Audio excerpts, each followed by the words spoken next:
This episode is sponsored by Adobe Express. You can find out more at iag.me/Adobe Express and more information at the end of this episode. Start with self-awareness, because the more you have worked with yourself, the more natural and authentic confidence you will have. This is how everybody else sees me every damn day. This is how I look.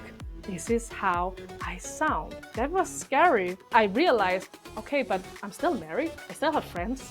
I still have people around me. So maybe it's not as bad as I'm thinking. I very much believe that the more I can be the version that I am when I'm out with a customer, the better it serves everybody. So they don't get a shock when I'm out there. Hello and welcome to the Confident Live Marketing Podcast. My name is Ian Anderson-Gray, and in this series we're talking about confidence and communication. Are you afraid of getting in front of the camera? Are you worried about making a complete idiot of yourself? I've just done that because this is actually the second take. I even forgot what the name of the show was. So if it happens to me, it happens to everyone. I'm excited because I've got a repeat guest. We've got Nanna Sondrup back on the show. Let's tell you a little bit more about her if you don't remember her. She is the Danish LinkedIn content queen who practices, teaches, and preaches the Give First strategy. Welcome back, Nanna. How are you doing? Thank you. I am doing hilarious thanks to you. So thank you for that. I always tell people, we talked about teleprompters last time, and I'm not a big fan of writing out your script. I think that ends up becoming really boring. But I do actually use a teleprompter for things like the first thing that I'm going to say. Because I don't know about you, but when I press the record button, my brain sometimes goes to mush and I forget. I almost forget what my name is. So I hadn't actually put in the teleprompter what I teach people. Completely forgot what the name of the show was. But I did have your name and your bio, so we're doing well. Thank you so much for coming back on the show. For people who didn't listen to the previous episode, we do recommend that you do that. But tell us a little bit more about yourself. You're from Denmark. We met at the Uplift Live conference in Birmingham, which was all about LinkedIn. And you are a big LinkedIn advocate. Just tell us a little bit more about you and also just a reminder about the Give First strategy, because I think that is really cool. Thank you very much. Yes, so I'm from Denmark and I am very much nerd in the LinkedIn and especially the content. That is what I love. That is what I do. That is what I preach, practice, and teach, I think was what I said to you. The Give First strategy, just to be clear, that is built about you giving some value to the other people first, to the target audience, to your target customer, whatever you want to call it.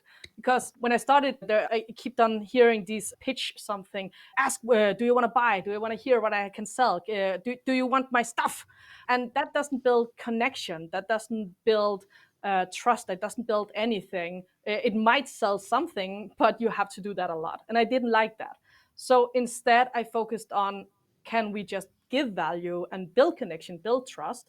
And that is basically the content marketing strategy. But I just said as a side comment or something that it's just instead of asking first, just give first. Just give people something valuable. And then it stuck. People said, oh, that sounds great. And I was like, thank you. And then I kept saying, and now 6 years of entrepreneurship, just doing LinkedIn content, it still sticks. Yeah. It's a really good piece of gum under my shoe. It just keeps on being there. That's great. And you need to stop watching now. And you need to buy my high-level product for $997. Yes. No, I'm joking. You see, very important. But isn't there a balance? Because I see entrepreneurs like go either way. So some people will take like the idea of give first, but they never actually end up selling their own products. They're too nervous of that. And so it's always give first. And then the opposite thing is that they don't give first. They just sell without that. Exactly. So there's a balance. It's very typical because whenever I go out teaching somebody, I have to ask them like, how is your mindset? Now I'm stereotyping a lot, just to warn you. If I'm standing in front of a group of salespeople, they are very focused on when should I mention my product? How should I mention all its features? And to them, I have to preach very much give first, how it builds connection and trust and so on and so on. But most of the times, I actually found that when I go out and teach people, they say, okay, but how do I create something that's valuable? I don't want to be noisy. I don't want to be spam, is what they are very much saying. And to them, I have to talk about what is value, what are you giving? Because people tend to undermine what they self have, what they give, what they have of knowledge and value. It's not as interesting, it's not as good as somebody else's. So we have a different talk about, okay, then what is value? And you have it as well.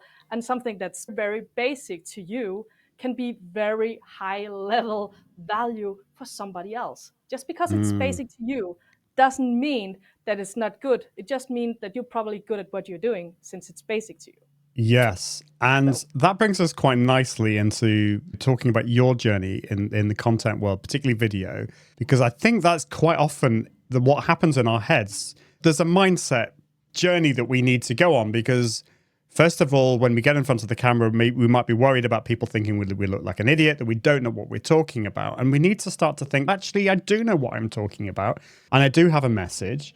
And people actually want us just to be ourselves. Yes, we want to improve. Can you maybe go back to the time when you first went in front of the camera and share with us, like, how were you feeling inside? Did you have those kind of moments of fear or nervousness? And can you maybe take us through how you overcome them? Because you obviously have. You are here today. You might still be nervous. I don't know, but you look confident and you're able to communicate really well. So tell us a little bit more about that journey. So I think in the beginning, I only felt fear. to be honest. And I think one of the first things that was very difficult for me was hearing and seeing myself. Whenever you go in front of the camera, you try to take one take and you mess it up. But okay, fine, I'll try to do over. And you do it a lot of times and edit it. And I ended up being like, okay, I'm going to edit it. But then I sat down and actually looked at myself and was hearing myself. And that is a horrible experience. I do recommend everybody doing it, but it is a horrible experience. And so for me, it was being very conscious about how I look, what I didn't like about myself. And I only saw that. So be very specific. I do not like that I have more, how to say, I don't like that I have more fat on my neck. I think that's very visible when I talk. That was something I was focusing on every damn time. I started, and now it's very hands-on with what they do. I started stretching my neck so it looked very elegantly to be sure I couldn't see it myself. But that made me a very much less natural. And there were such a small little things that I was like, I don't like that, I don't like that, I don't like that. So I became very stiff and not natural, very like a mannequin whenever I was in front of a video because all of my self-conscious just appeared massively. But what changed that is that at some point I was looking at it. I think actually it was somebody else who did a recording at me, and I was like, oh my God, there it is again. There's the neck, there's the eyebrows, there's everything that I hate about myself. And then I realized this is how everybody else sees me every damn day. This is how I look. This is how I sound. That was scary. But I realized, okay, but I'm still married. I still have friends. I still have people around me. So maybe it's not as bad as I'm thinking.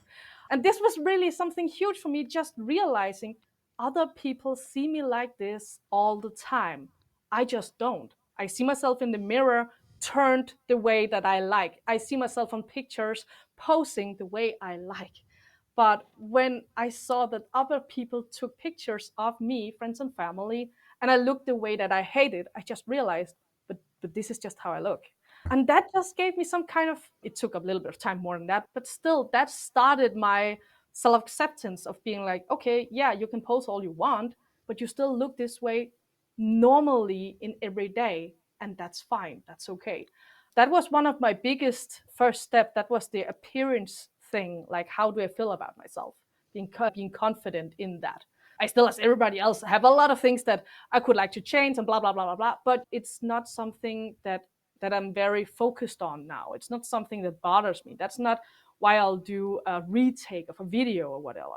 That Mm, was a very important first step for me. That's yeah. awareness of other people viewing you as this. That's really interesting. And again, I hadn't thought about it like that because we don't see ourselves. And it's the same. We don't hear ourselves. Yeah, we do, but we don't hear ourselves in the same way as other people do. And I really struggled at this first hearing my voice because I hated the sound of my own voice.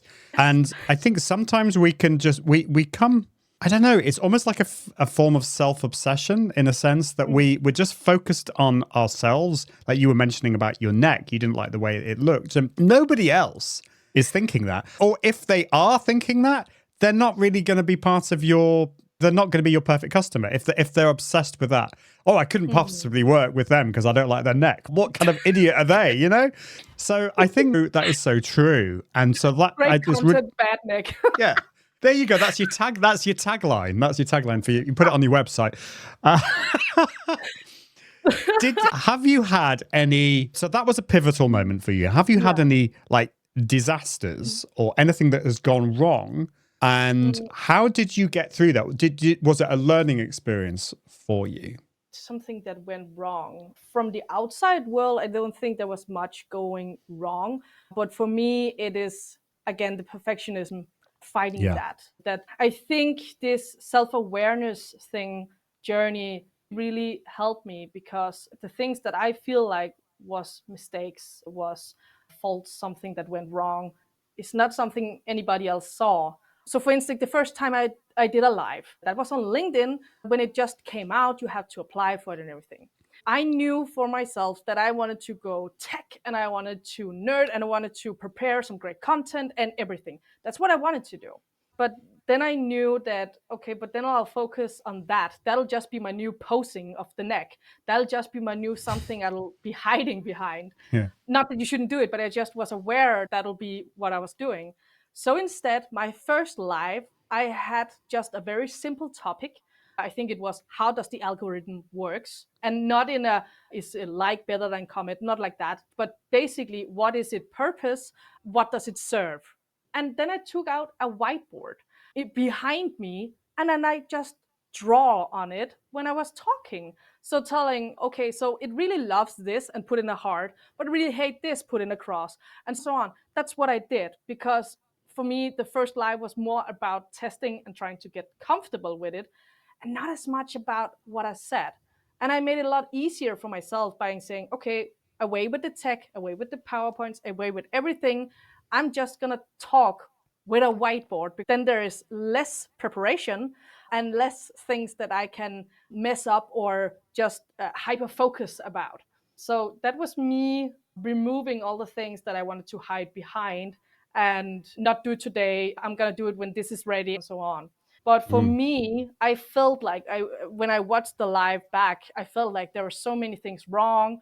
I didn't account for the sound, that me moving away made the sound obviously less great, because I had a bigger distance between me and the microphone. So I hated that. At that time, it was just news, and people were excited because there was a live, and you're doing live. How amazing! We see you in person. That's what they were reacting about. So they forgave everything: the bad sound, bad quality, the messy going through the content that I was going through, all of it. They forgave it because they saw it was just starting, and they were hyped because I was hyped. This is not the point about don't prepare or don't have something great, but it's just my self-awareness. What is my struggle? How do I hide behind something? And how do I make sure that I actually execute instead of just delaying working on a new pose? Yeah. That's going to be the thing by now. So for me, there was a lot of felt like mistakes and failure, because I know what I wanted to do to feel safe, but I didn't, even though it seemed a little bit messy, but it makes sure that I actually got to do something, and that gave me confidence. It's funny how successing something gives you confidence. So, Yeah.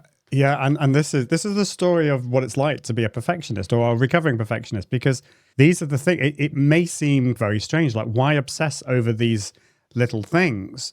But it is a real thing, and I don't think it's all negative, because at the end of the day, it shows like your heart is that you're wanting to serve and create amazing content. And some of those things, like you were saying that you really hated the fact that when you went away from the microphone, the audio, the volume went down. But the cool thing is you can reframe that and think that was awesome, because I now know that I need to sort that out for next time. I either like you've got a new microphone, a lapel microphone, because that works much better for you. So you learned something with that. And I also think like when things go wrong, I think it makes you more approachable as well. If you're too perfect, then that's Yeah. not. I think that can put people off. And finally, the whole thing with live, and this is, I think this is your experience. Live video it's a really hard thing for perfectionists. It's Yes. like jumping in the deep end and you can't swim. It's that kind of thing. But through that process, I think it's that perfect antidote to perfectionism because you realize it can't be perfect. You make all the mistakes, and guess what? You're still alive. And actually, people like it, and it goes really well. Is that kind of your experience? Very much. I remember having a small panic attack almost every time the first couple of lives, and not just in a ha, but literally hearing my heart beating, being like about to leave my chest. And all I was thinking is, okay, what are you going to say? How are you going to say it? Are you sure you can say that right? Is that good enough? And, the perfectionism just going insane, being like, stop it, stop it, stop it, stop it. That was all of my natural instincts saying, don't do it, shut it down right now. So that's how I Mm. felt. Sometimes I still get that feeling, but not as intense. Obviously, I think it's a healthy thing to still be a little bit nervous about it because that means Yeah, it means something. I think you're right. But it's turning that nervous energy into the Yeah, excitement because it shows you that you care. But it can be quite debilitating. But you've got through that, and exactly that's an through it. amazing. Yeah, yeah, and same. Like I could have called myself the reluctant live video guy because I was in a way the last person to do this, but I ended up this. It was my thing. So just before we finish, just aware of time, let's talk about personality because I think you've already mentioned that we all have different personalities, different ways of expressing things. You like to use your hands, you move around a bit, which is great. Not everyone does that. Some people are Yes. quite static, and that's cool. So would you describe yourself as a shy person, a bold person? So that there's that, and then the other thing is introverted, extroverted. Like, how would you describe yourself, and how does that affect the way you turn up in front of the camera? So I'm actually an ambivert, which means that you're both extrovert and you're also an introvert. Most people that meet me say, no, you're definitely an extrovert. Yeah, because when I meet you, that's the side that kicks in. But I'm telling you, when the introverted part just takes over, it's like a switch. But that's more like an in-person kind of thing. Whenever I'm doing lives, I can feel like it's the very bold side of me. I want it to be bigger. I want it to be better. I want it to be loud because I, for myself, love content that is both teaching and entertaining. So I'm basically a child.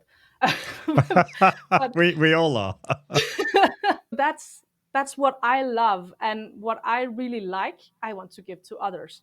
I do know that there is a great saying, you are not your customer, which is important, meaning that just because you do not buy through an email doesn't mean you shouldn't do email marketing because your customer might do it, for instance. But when it comes to value, personality, and so on, I very much believe that the more I can be the version that I am whenever I'm out with a customer, the better it serves everybody. So they don't get a shock while I'm out there. I can play both the outgoing side whenever I am teaching, whenever I am doing lives. I am very the bold and I love to laugh at myself. I love to have a great time. And I'm doing my best to make sure that I do because then I know at least one person is having it, being a part of that life. But when I talk with people, especially if I go in my analytic mode, I will seem a little bit more shy because I ask just a lot of questions and then I listen. So I feel like this sounds very schizophrenic. I feel like I have a lot of different personalities, but in reality, I just adapt to the different kind of situations. And I know whenever I meet people at first, and when I do teach and workshops, I have my outgoing, very make myself happy personality. And I'm very aware that, okay, that's what I'm going to bring to the lives because that side of me is what I'm going to also show them. I think everybody have different side of you, of Oh course. yeah. Just be aware that the way that you use the person that you are in a professional context, like networking, in my opinion, that personality you have there is what you should bring to the live because then it's authentic. It doesn't matter if you are a little bit more laid back, if you talk slower, if you're not the same energy. You don't have to. If that's the energy you have whenever you meet people, I think that's great to present that in lives because somebody will find me very off-putting. And if they do, that's great, because then we know we're not a great match. But people who is more laid back and talk slower and have more, if they think about more about what they say, they will attract somebody else. And that's great, because then they will fit great together. I'm a strong believer that we should work with people that we fit very well with. Of course, also make sure that we challenge ourselves with people who is very different from ourselves. For instance, for me, marry somebody who's very different from yourself. You learn a lot from it. I don't know if that answers your question, but it just got a little bit. It does. And it's we put people in boxes. Are you an introvert or an extrovert? And it's not quite as simple as that. I'm not sure I would necessarily call myself an ambivert, but I'm an introvert who has learned the skills to be an extrovert when needed. Yeah. But if I'm an extrovert, if I put on my extrovert hat too long, there are consequences, and I have to sit in a darkened room for a week or something. I'm joking, but it's a little bit like that. Just before we finish, so what would be your final words of encouragement or advice for listeners who are maybe just starting out, or they're looking at themselves and they're wanting to improve their confidence and their communication? They know they have a message, but something's stopping them, and they want to improve. I want to say a lot of things. What is the most important things? I think when we're talking about live streams, start with very much self-awareness, because confidence, for me, what I believe is that it is built a lot about who am I, because that's a very difficult question to actually answer. What is my strengths? What is my weakness? What do I like? What do I don't? And so on. Start with self-awareness, because the more you have worked with yourself, the more natural and authentic confidence you will have. For somebody who can put on a very extrovert personality, you can fake having confidence, but it doesn't show who you really are. And it's very hard to keep that up. So if you get self-awareness, read a self-help book or whatever, it's your kick. Going through that really benefits on lives and so many other things in life. I think that's the way to become the very authentic and natural version of yourself on lives, and people will resonate with that. We can buy amazing equipment, we can practice our content and all of that, but that confidence, authentic, charisma, connection is best built the more you have worked with yourself and being basically happy with who you are. It really shines through. I think it's a bit of a funny message here, talking a little bit of marketing but whenever we're doing live stream, there's a little bit of personal branding, and I think personal branding is strongest served when somebody has a great person behind them serving it, which means having worked with yourself, being confident in who you are, no matter what that is. Yeah, and that's what this podcast is all about, really. Yes, marketing is important. We believe in the power of live video. But if you don't work on yourself, this is the confidence thing. And confidence doesn't necessarily mean, hello, like this. It's like being confident in who you are. And that might be quite a chilled out, laid back person. But you've got a message to share in front of like people who want to watch you. So thank you so much, Nanna. That was amazing. That, if anything was going to be like a little video snippet that I'm going to post on Instagram, that was it. Thank you for that. Thank you. No, it's been awesome. Just a reminder for people who, if they want to find out a bit more about you, where's the best place? I presumably LinkedIn, but tell us a little bit more about that and what you're working on next.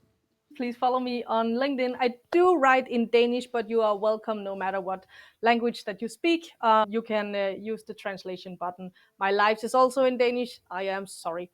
Whenever I have a guest, it might be in English, you might see an Ian, that would be awesome. But follow me on LinkedIn if you care about content, if you care about LinkedIn, if you care about B2B marketing, because that's what I talk about. Right now, what I am working a lot on is being better at going out live, because I've been a bit in a stuck, and now I'm taking my own medicine and planning on what should I do next. So I'm putting a structure on and making sure I'm doing the stuff that I preach. Yeah. Awesome. Looking forward to that. Well, do follow Nanna, and all her links will be in the show notes. So you can just go to iag.me/podcast and you can find out all about that. But yeah, it's been an absolute pleasure to have you on. You've just given so many value bombs, as my American cousins say. I really appreciate that. It's been awesome. Thank you so much. Thank you, Ian, for having me. It was a real pleasure. Thank you. And we are at the end of the show, and I'm hoping I'm going to get my words correct at the end and not start gibbering on about something else. But thank you so much for plugging us into your ears, or for watching, or for reading. This is a podcast. It is a blog post. It is a video as well. So thank you so much for that. And if you haven't come across the podcast, you can follow it or subscribe to it in your favorite podcast app. Just go to iag.me/podcast. Thank you so much. And until next time, I encourage you to level up your impact, authority, and profits through the power of Confident Live Video. See you soon. Bye. So before you go, I'd love to tell you a little bit more about Adobe Express, who is sponsoring this episode. I'm a proud Adobe Express ambassador, and I've been using it for years to help create my visual content. Now, if you're anything like me, you're looking for ways to spice up your digital content and also to make it really super easy and quick. And Adobe Express doesn't just make this possible, but it makes it fun and easy too. And Adobe Express can be your go-to tool for creating stunning social graphics, logos, flyers, banners, you name it, and doesn't look the same as what everyone else is creating. Imagine having a powerhouse that helps you transform basic visuals into eye-popping creations with just a few clicks. Sounds good? Well, let's dive in a little bit deeper. You get thousands of professionally designed templates to get your creative juices flowing. And if that wasn't enough, you can even create your own templates using the built-in AI tool. So you can just type in exactly what you want, and you can generate ideas and go from there. It's amazing. You've also got the ability to magically remove backgrounds, whether it's from an image or a video, convert images from JPEGs or PNGs, or switch up video formats using the quick actions. It's like having a mini design studio at your fingertips. And the magic doesn't just stop there. I've already mentioned some of the AI features in Adobe Express, but you have Adobe Firefly baked into Adobe Express, and it's getting better and better each time. You've got text to image generation, generative fill, so you can just remove or add objects from a photo. Working on a project with your team, well, you've got collaboration built into this, where you can seamlessly share and work on projects with shared templates and libraries. And you've got the amazing scheduler built into Adobe Express. You can schedule to Facebook, X, Instagram, LinkedIn, Pinterest, TikTok, and not just one of these per network. You can actually add multiple ones of these now. You also gain access to an endless array of Adobe stock photos, videos, and music, and over 20,000 licensed fonts. And you can even link with existing Photoshop and Illustrator files directly in Adobe Express and get them synced up, which is amazing if you're working with designers. Adobe Express works with QR codes, PDFs, images, videos, you name it. Well, why don't you just give it a whirl? Click on the link in the episode description, or just go to iag.me/Adobe Express and let your creativity soar with Adobe Express. That's it for this week. I'll see you very soon. Toodaloo. Thanks for watching the Confident Live Marketing Show with Ian Anderson Gray. Make sure you subscribe at iag.me/podcast so you can continue to level up your impact, authority, and profits through the power of live video. And until next time, Toodaloo.